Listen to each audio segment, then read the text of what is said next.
Macky Sall est attendu sur plusieurs sujets. Des analystes indiquent le front social et la gouvernance. La mobilisation à l'appel de la société civile ce vendredi en est une illustration.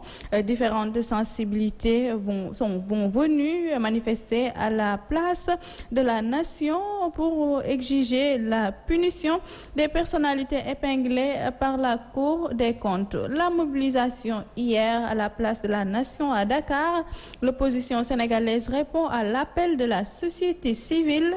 Manifestation à la veille du message du chef de l'État. La coalition Yewwi Askan Wi propose un concert de casseroles en lieu et place du discours et les commentaires. Mbour, la menace sur les parcelles non viabilisées dans la commune. La mairie n'exclut pas de les reprendre. La municipalité prône la sécurisation du foncier dans la ville. Les opérations de recensement sont en cours. Les explications du maire assurent dans ce journal. Le développement, c'est tout de suite. Bonjour et bienvenue, mesdames et messieurs. Comme je vous l'annonçais en titre, le message à la nation du président de la République, une tradition républicaine qui se fait chaque année, mais cette fois-ci avec beaucoup d'attentes. Le spécialiste en communication politique, Bakary Domingo Mané, indique la bonne gouvernance à côté de l'organisation syndicale et la société civile qui s'accordent sur l'assurance des acteurs. Babacar Mbaye Ngaraf et Ibrahima Wane. En rappel, c'est le 12e message de fin d'année du président de la République Macky Sall au pouvoir, espérant qu'il répond à l'ensemble des préoccupations de ce soir du 31 décembre. Reportage avec Aïssatou Diouf. Une tradition républicaine, l'adresse à la nation ou message à la nation du chef de l'État est bien attendu par les citoyens et le spécialiste en communication politique Bakary Domingo Mané indique la bonne gouvernance. Il a l'obligation de dire aux Sénégalais comment il est en train de gérer, n'est-ce pas, le pays. Et par rapport au discours, n'est-ce pas, du 31 décembre, évidemment, il doit pouvoir anticiper les attentes, n'est-ce pas, des Sénégalais. Donc, anticiper les attentes, ça veut dire se mettre dans la tête, n'est-ce pas, dans la peau des Sénégalais, et en se disant, ce discours-là, voilà ce qu'il attend de moi. Donc, j'imagine que le président de la République ne peut pas ne pas parler, n'est-ce pas, de la question du rapport de la Cour des comptes, notamment comment on a géré vraiment le fonds Covid. Et certainement, à ce niveau-là, il fera des annonces fortes parce que c'est là où les Sénégalais l'attendent véritablement. Que cesse vraiment l'impunité, que cesse vraiment la promotion, n'est-ce pas, des voleurs de la République. Donc, à ce niveau-là, les Sénégalais attendent vraiment des mesures fortes et des annonces fortes, n'est-ce pas, de la part du président. L'autre contexte est celui de la tension au fonds social. Organisations syndicales et sociétés civiles s'accordent sur la nécessité de rassurer les acteurs. Le président devra naturellement et obligatoirement, compte tenu du contexte, rassurer les Sénégalais. D'abord sur la suite réservée au rapport de la Cour des comptes, mais également sur sa candidature. Mais aussi et surtout sur les mesures prises par rapport à l'exploitation de nos ressources pétrolières, gazières et autres, qui sont souvent source de malédiction dans beaucoup de pays. Pour le monde de l'éducation, il y a deux chantiers majeurs. C'est l'introduction du numérique à l'école et l'annonce déjà faite par le ministre de l'Éducation en ce qui concerne l'introduction des langues nationales d'ici 6 ans. Mais pour ce genre d'innovation, n'est-ce pas, il faut un investissement massif pour non seulement former les enseignants, mais créer le cadre infrastructurel. Mais actuellement, nous avons vu que de grandes orientations ont été données pour la période 2023 et les 5 ans qui suivent, donc 2023, 2028 ou 2029. Mais jusqu'à ce jour, pour l'école, vraiment, nous restons sur notre faim. Dans tous les cas, Les réponses à l'ensemble des préoccupations sont attendues au soir du 31 décembre. Il s'agira du 12e message de fin d'année du président Macky Sall au pouvoir. Je vous l'annonçais dans les titres, la mobilisation hier à la place de la Nation à Dakar. L'opposition répond à l'appel de la société civile. Les manifestants réclament justice après les révélations scandaleuses du rapport de la Cour des comptes sur l'utilisation des fonds force Covid-19. Manifestation à la veille du message de fin d'année du chef de l'État. Suivons ces réactions.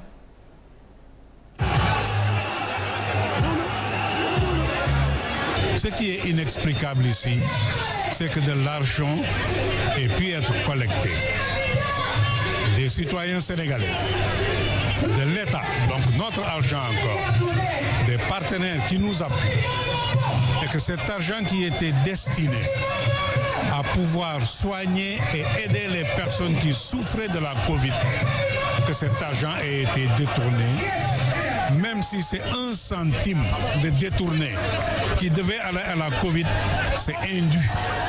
Voilà notre propos. Et quand il y a malversation comme ça, nous sommes dans un pays où la justice doit pouvoir travailler. Que la justice, à travers le fait qu'elle ait été saisie par le président de la Cour des comptes, le ministre de la Justice, le procureur, doivent prendre cette affaire et la traiter de manière avec beaucoup de célérité et de s'assurer qu'elle est faite de manière transparente jusqu'au bout. Nos ressources, on sait qui les a détournées et on a pris des mesures qui sont appropriées au niveau, à l'échelle de ce qui s'est fait. Ceci, ce n'est pas le Sénégal.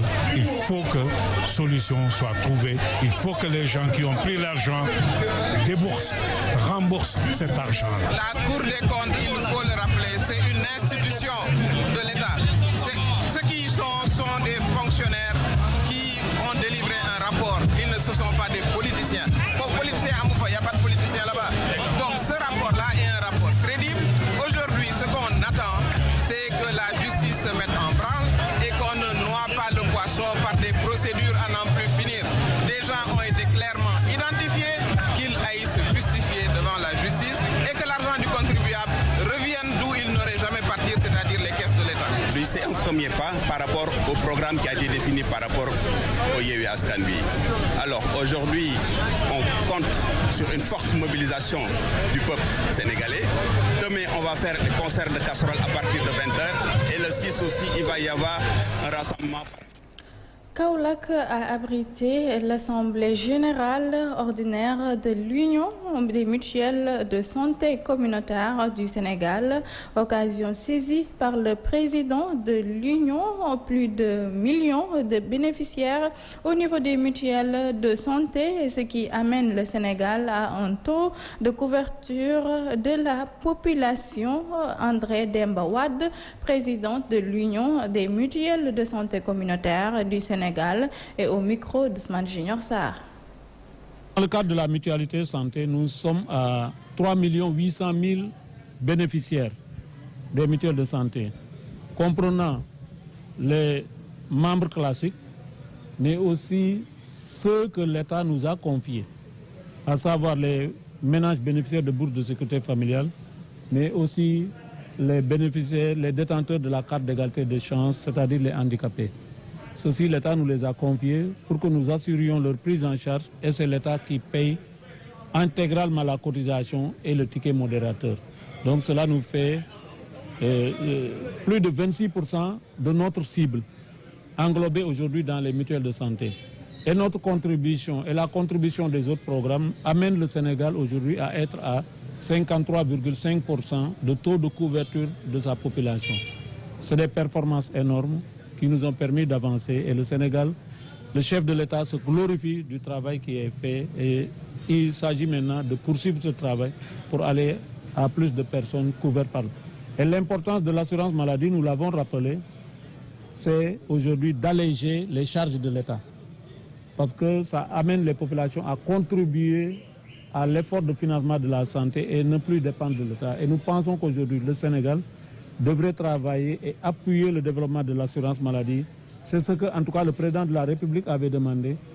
Enrôler les bourses de sécurité familiale, prenez les gratuités de soins en attendant que les mutuelles de santé soient fonctionnelles. Aujourd'hui, nous voulons aller vers des performances pour que l'État puisse nous transférer l'ensemble des bénéficiaires, l'ensemble des populations et que nous développions un système de contribution et de participation. Mbour, la menace sur les parcelles qui ne sont pas mises en valeur dans la commune. La mairie n'explique pas de les reprendre. La municipalité prône la sécurisation du foncier de la ville. Les opérations de recensement sont en cours. Les explications du maire Isser Issa Sall que je vous propose d'écouter. Nous avons commencé avec les services des impôts et domaines sur une partie de Grand Mbour avec l'opération Samakayutuker. Nous avons poursuivi cette opération avec Falor. Et nous avons décidé maintenant d'aller à l'échelle en choisissant quelques quartiers. Et après le recensement de ces quartiers, nous allons encore poursuivre ce travail parce que nous voulons une sécurisation foncière au niveau de la commune de Mbour. Et c'est une démarche qui est enclenchée et qu'on va poursuivre. C'est savoir exactement le statut de chaque parcelle. Comment s'il y a des bénéficiaires qui ont laissé leur parcelle sans mise en valeur, on leur sommera de faire cette mise en valeur qui est une injonction de la loi. Donc s'ils ne le font pas pour un délai bien précis, la municipalité sera en droit de reprendre ces parcelles et de réaffecter aux populations qui en ont besoin. Donc, mais le recensement n'a pas pour but principalement de reprendre ces parcelles-là des bénéficiaires, mais c'est de savoir sur chaque parcelle inoccupée, abandonnée, quel est le statut. Et si vraiment il y a un bénéficiaire qui est là, qui ne fait rien, on va le sommer à trouver des moyens pour exploiter, pour mettre... À Pikine Nord, le maire de la commune crie au scandale. En effet, selon Amadou Diarra, les taxes sur la gouvernance locale telles que stipulées par le Code des collectivités locales ont été tripatouillées par la Sénélec, la Sonatel, entre autres entreprises qui refusent de payer ces taxes à la commune. Il interpelle le chef de l'État. Amadou Diarra minimise dans la foulée les récents rapports de la Cour des comptes et appelle à l'organisation, à l'opposition à plus de sérénité. Nous l'écoutons au micro de Biram Sen et Ibrahim Togola. Cette décennie-là, que la qualité des joueurs que Pikine renfermait a tendance à disparaître de nos jours parce que nous avons un problème d'infrastructure. On manque d'espace de jeu pour pouvoir apprendre à nos enfants les connaissances que nous avons dans nos têtes. C'est la raison pour laquelle j'interpelle le maire, en l'occurrence aussi le président de la République, pour qu'il puisse nous aider pour